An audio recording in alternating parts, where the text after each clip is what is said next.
Hey everyone, welcome to another episode of Health Transformation Stories. Thanks for joining me. My name is Elaine Doucette-Zena. I am the host and founder of evokestrong.com. This is where I share the stories of everyday women who have made lifestyle changes to transform their health and well-being.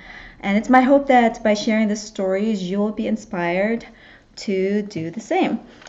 I'm doing something different today. I usually bring in a guest, but what I'm going to do is show a pre-recorded interview that I did with an old college friend of mine last month. I'm really excited to feature her on the show. And we talked about her story of overcoming a low back injury, and this affected her physically and mentally, and how she found the right approach with regards to her treatment, as well as physical activity and healthy eating. So let me go ahead and do a brief introduction. Her name is Nicole Callahan. We called her Nikki, and she's an athletic trainer and physical therapist at Next Level Physio in New Jersey. She's also working towards her becoming a physical therapist. She was a former Division I cross-country runner at Jacksonville University, where we both went to school. Gosh, that was like 20 years ago when we graduated. But she's inspiring others to wellness through awesome posts on Instagram about her journey. And we'll talk more about that during our interview. While she's not on live with me, you're still welcome to leave comments and ask questions after the show. This will be posted on my Evoke Strong page, and we should be able to answer your questions and respond to your comments. So we would appreciate that. And I'm going to go ahead and start the pre-recorded interview. Just switch my screen here.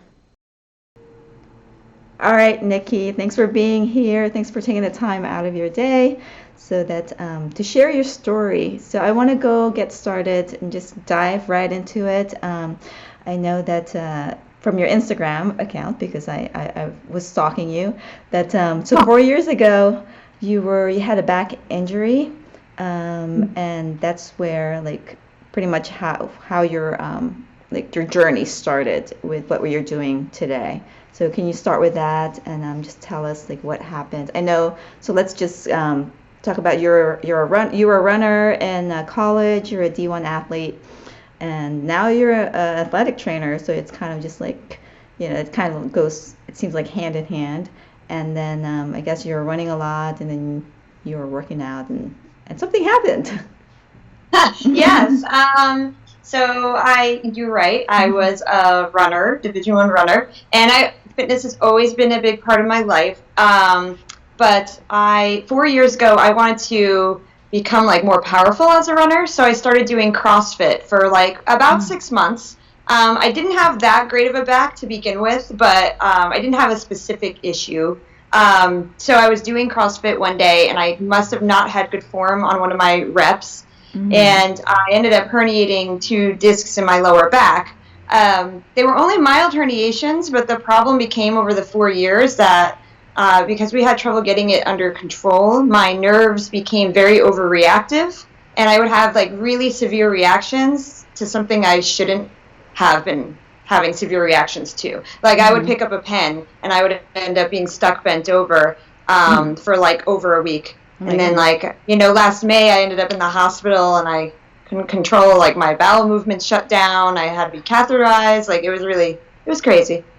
Wow. So what, 3 years really worked out. Yeah. What exercise, I'm just curious, what were you doing? What type of exercise was it that you felt that you...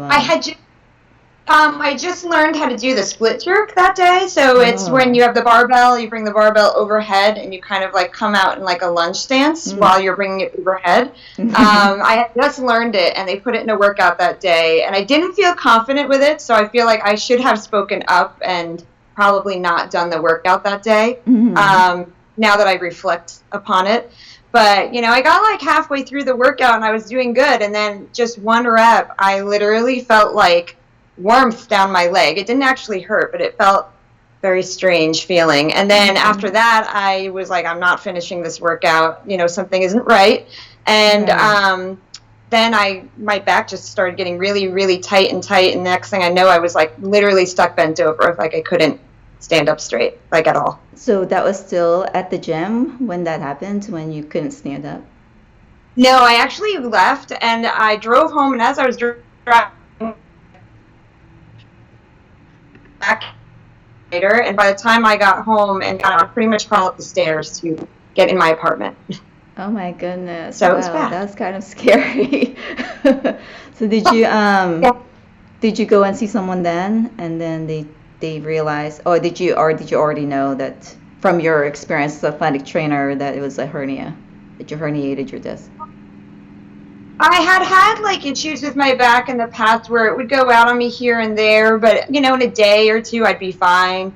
But I never had it to that degree. So I did call my friend, Dr. Jerry Yu, actually, who is also my physical therapist, who actually is now my boss. Because through all the therapy, through all of this, we had become friends, and then I ended up working for him. So, but so I called him, and he, helped me out over these past 4 years, along with some other therapists too that I work with. Yeah. So. For the past 4 years, what have you been doing? Like, what led you to the point where you're at now? So the journey over the 4 years, I did not expect it to be as rough as it was. Because I had mild herniations, I was very frustrated that I wasn't getting better like I was seeing other people get better. I went through seeing an orthopedic doctor, a pain management doctor. The pain management doctor had me do a facet joint injection, 6 epidurals. I had a stint in the hospital. Multiple times I missed work, sometimes for like 2 weeks. I couldn't go to work because I couldn't stand up. So it was very frustrating over the 4 years because it was like I would make a little progress and then I would take like 10 steps back. And that kept happening. So, and then it became harder when I actually started working at the PT clinic as an athletic trainer, because previously I was working in a high school as an athletic trainer. But it got harder for me when I started working in the clinic because I kept seeing patients come in with a similar condition and they would get better and they would like be running marathons. And I was like, why is that not happening for me? And I was getting like, depressed, and then I was eating more. And then I started justifying my bad eating and was just like, oh, it makes me feel better. Like, oh, it's fine. I'll gain a few pounds, but I'll lose it as soon as I start to work out again. Right. Little did I wasn't going to be able to really work out much for like almost 4 years. So it was a definite mental game over the past 4 years. Yeah. I'm sure that was frustrating, like I said, to see the others come in. But what was the difference like between you and like, did you figure out like why they were healing faster and why you weren't? Like, what was like what was the difference you think with that? So I've learned a lot through this back injury, and I have definitely questions that no two are alike. So different things work for different people. A turning point for me with this injury, like where I started to learn how to really manage it, was I went, after I got out of the hospital in May, so almost a year ago, I went back to my pain management doctor, and we did 2 epidurals, 2 more, and they didn't do anything. And I was like, this was probably like my rock bottom breaking point of like depression, frustration, everything about this. And he told me he wanted me to get like an MRI of my knee to make sure I didn't have a knee injury, because I was having symptoms in my knee as well from my back. Right. I was having like swelling and some redness and just symptoms that weren't typical. So that really frustrated me because I was well aware that I did not have a knee injury from my background as an athletic trainer, and because I was laying in a hospital bed. So I'm like, how would I hurt my knee from laying in a hospital bed? So I took it upon myself to go seek out a neurologist because I really felt that part of my problem with my back had something to do with my nerves. Right. So I went and I sought out a neurologist, and she noted that in my hospital records, they when they released me, they kept me on all medication except the nerve medication is the only thing that they took me off of. And yet I was still having all these random symptoms. So she decided to put me on the nerve medication and take me off of the other stuff. And that has been such a huge difference. I can't even tell you. So every day I take nerve medication now, every morning. And also that combined with working with physical therapists. So I go to physical therapy where I work. Where I work has really become more than a job. It's become a lifeline for me, on many levels. So I see Dr. John Mendenhall now here, and he has really helped me big time, huge, with my eating, my strengthening. I mean, when I got out of the hospital and I figured out the nerve medication, I couldn't even contract my abs. I was that weak in my core from the hospital and everything. So he's really taken me very far with a lot of things, which has been awesome.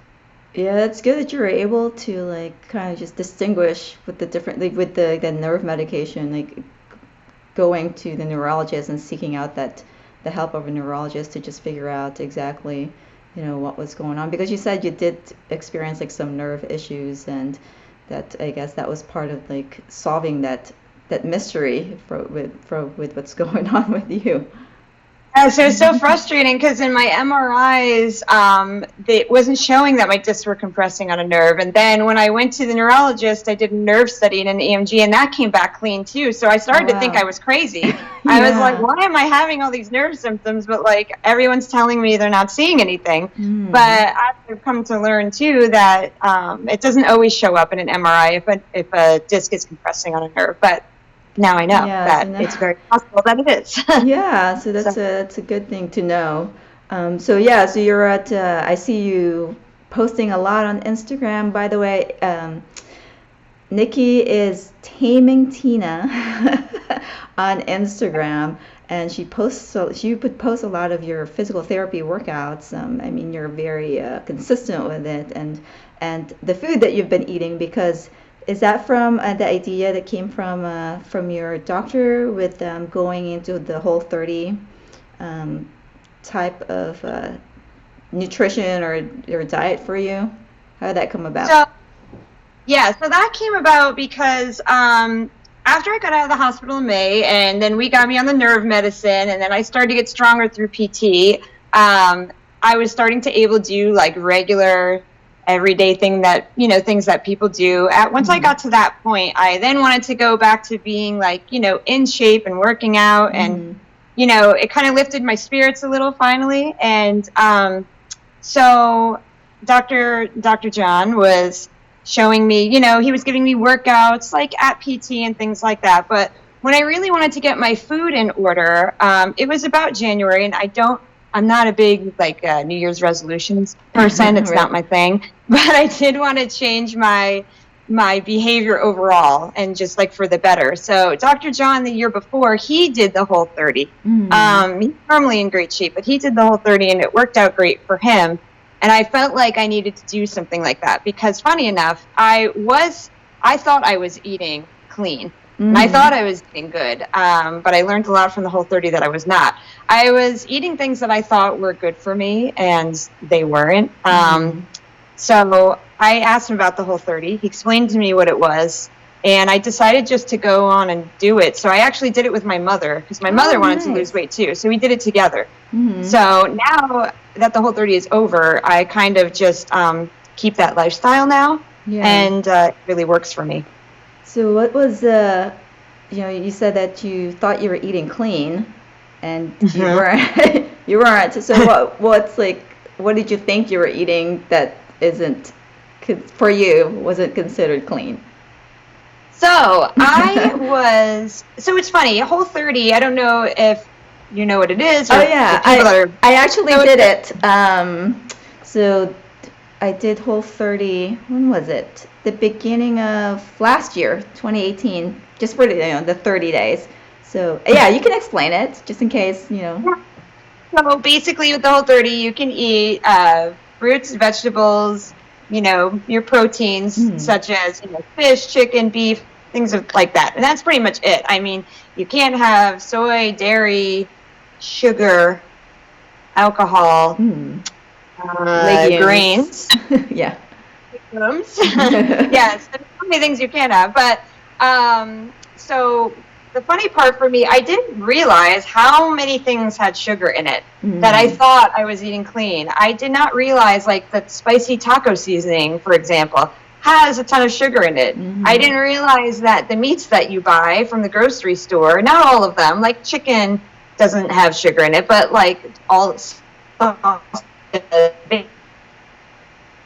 and does. I did not realize when you go to the grocery store, ingredients. You know, it's really like tricky because on the label it'll say like no sugar. You know, you'll see sugar, it'll say 0. But then you look at the ingredients and it says sugar in the ingredients. Right. But they don't have to put it on the label because it's like less than 2%, you know, such like that. But I just didn't know how many things had sugar that I was really eating. Like I thought, oh, I'm eating chicken sausage. It's better than regular sausage. But when I was on the Whole30 and I went to buy the same chicken sausage that I always bought, it had sugar in it, and I had no idea. And I was like, oh boy.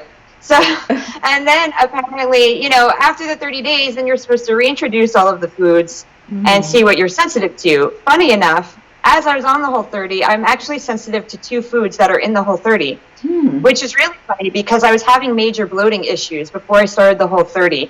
And I had upped my intake of broccoli and asparagus, like a lot, thinking like, oh, the green vegetables, they're good for you, which they are good for you. However, I apparently have a sensitivity to them, and I did not realize that. So I was eating like literally so much asparagus and broccoli, like constantly, and I didn't realize that that's where my bloating issues were coming from, actually. Interesting. And I got to the point I almost went to a gastro doctor because I really thought that like I had something wrong with me. So that was an interesting discovery on the Whole30 to find that. Me and broccoli and me and asparagus, we do not mix. I can't remember. Like, I'm sure there's some type of like in broccoli and asparagus. I mean, I know like asparagus like has that scent. You know what I mean? So I'm sure there's like something that can cause bloating in some people, but I'm not like familiar with it. Do you know why we were sensitive to it? Like some type of chemical like reaction or like. Yeah, I don't know why, but broccoli was really, really, really bad. That was the thing I was the worst with. I had like bloating and gas problems, stomach pains, and it went on for like days. And it was literally a half a cup of broccoli was what I ate. So at first I thought it was a fluke, so I tried it again, and it was a no-go. Yeah. So no more broccoli for me. Yeah, so yeah, it's interesting. I just kind of keep on. I got a text, sorry. Now that the Whole30 is over, you know, and I've done the reintroduction, I just, you know, pretty much keep with that lifestyle. Of course, if I go out to eat and I want to have like pasta at dinner, I'll have pasta at dinner, but I just don't really make it at home now. Right. But so did you do the reintroduction part of it? I did. I did the reintroduction, and I have a little sensitivity to cheese.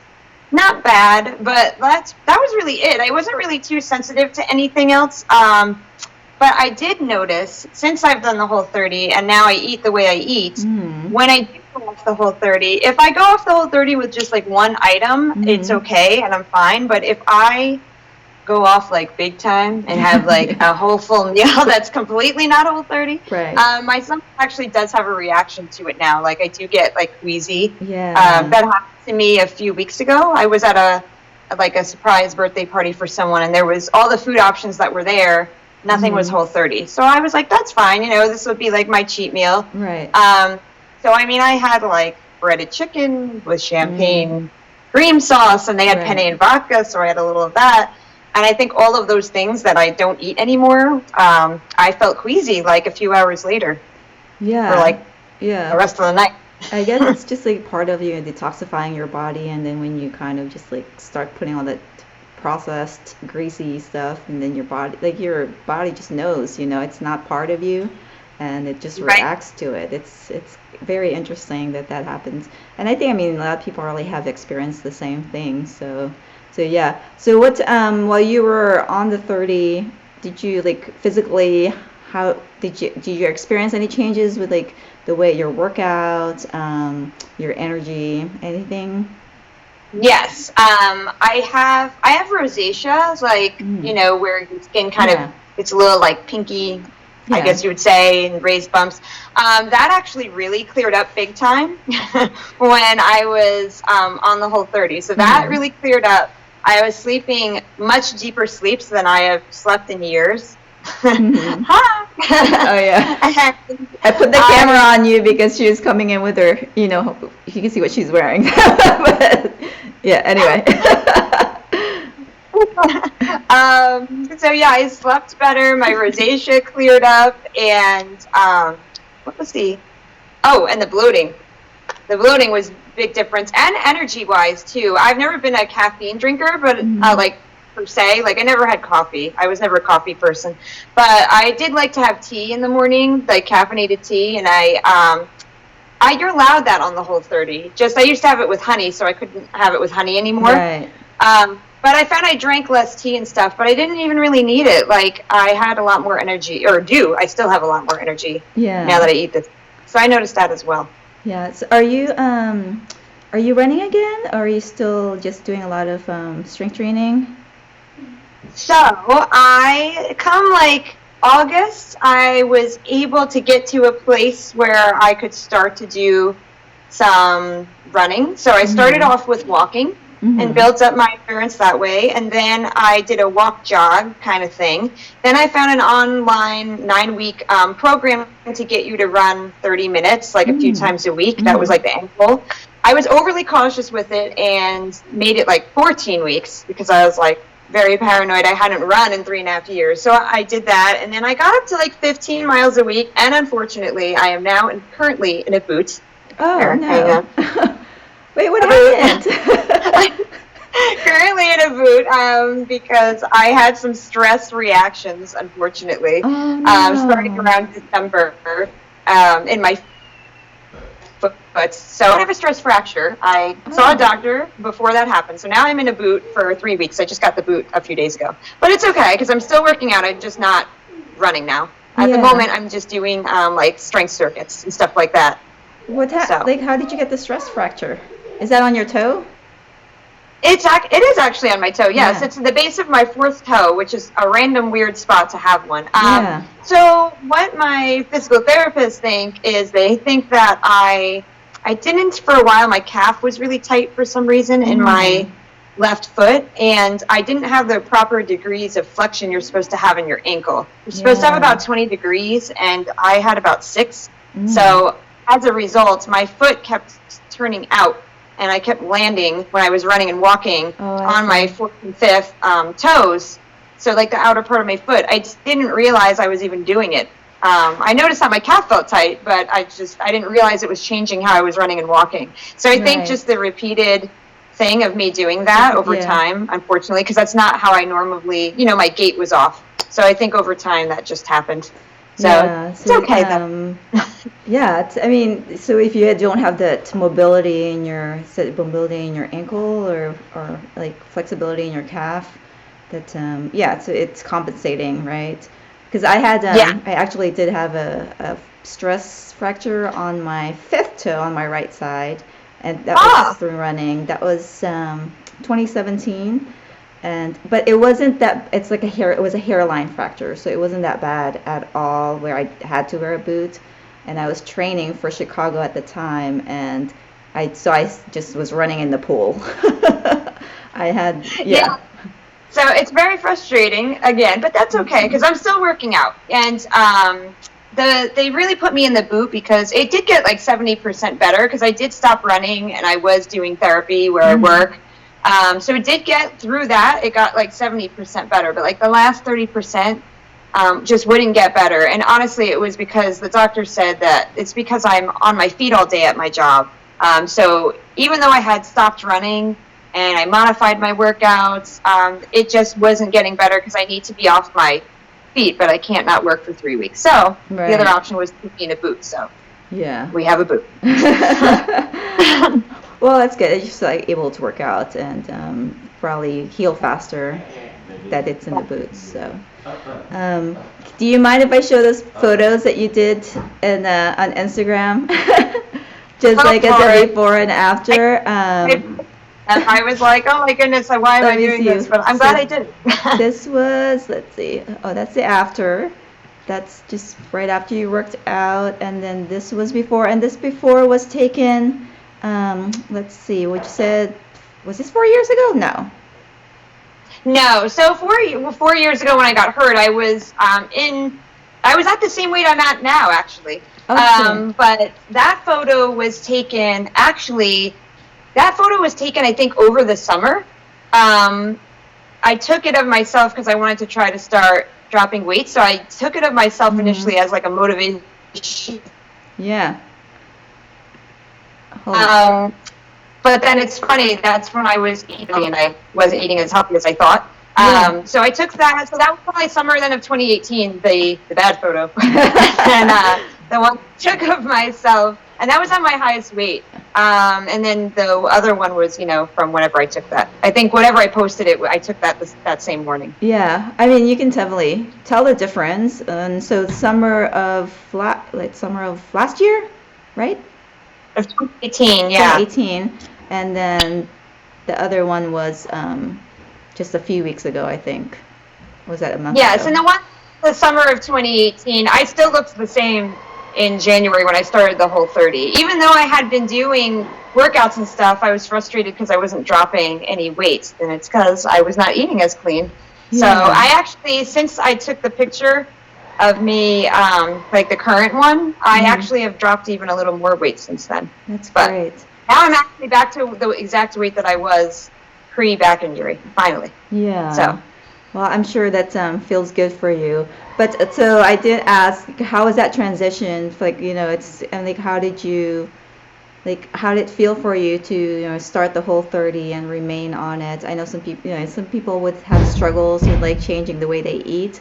Like, how was that for you? Like, just like maybe at that first week or that first 2 weeks of trying out Whole30. So it's kind of funny. I really thought I was going to have bad cravings for pasta, chocolate, and peanut butter, because those things are typically like my go-to bad foods that I have trouble resisting. Mm-hmm. So I actually really thought that I was going to have a tough time giving up those three things. Funny enough, during the Whole30, I didn't crave any of those three things. Oh. I actually craved cheese for like the entire 30 days, which really shocked me because I didn't think I ate that much cheese, but I guess I did more than I thought, because that's actually what I kept craving. Right. Which is still really strange to me, because I really don't think I ate that much cheese, but I guess I did. Uh-huh. So I would say the first week, what was the hardest was also I had a routine of having like tea with honey in it every morning. Mm-hmm. You're not allowed to have honey on the Whole30, and I really like honey. Like, everybody that knows me knows that I like honey in my tea. And I would sometimes have a few cups of tea during the day. I pretty much just drink tea and water is all I drink. Mm-hmm. So that was actually really hard for me, because that was like, I'm not good at, I'm good once I'm up, but I'm not good at getting up in the morning, and sometimes I need a little help from my in my tea, which I liked with the honey. So I would say like that was a bit of a struggle for me, getting used to not having my morning routine that I was used to and switching it up. Another struggle for me was my snacks, actually. I was used to having Larabars, which are good for you, but they actually do contain a decent amount of sugar in them. I mean, it's good sugar. It's from dates, mostly, but I was eating some of like that and Kind bars I was having too as snacks, and I'm not saying that they're bad for you, but they do have more sugar than I probably should have been intaking. Mm-hmm. So it became like a go-to thing for me originally before Whole30. Like, if I was running late, didn't have time for breakfast in the morning, like, I grabbed a bar. Right. Then I would also have a bar later on for a snack, and then I might have another bar for another snack, and all that adds up. It's not. Oh yeah. It's good.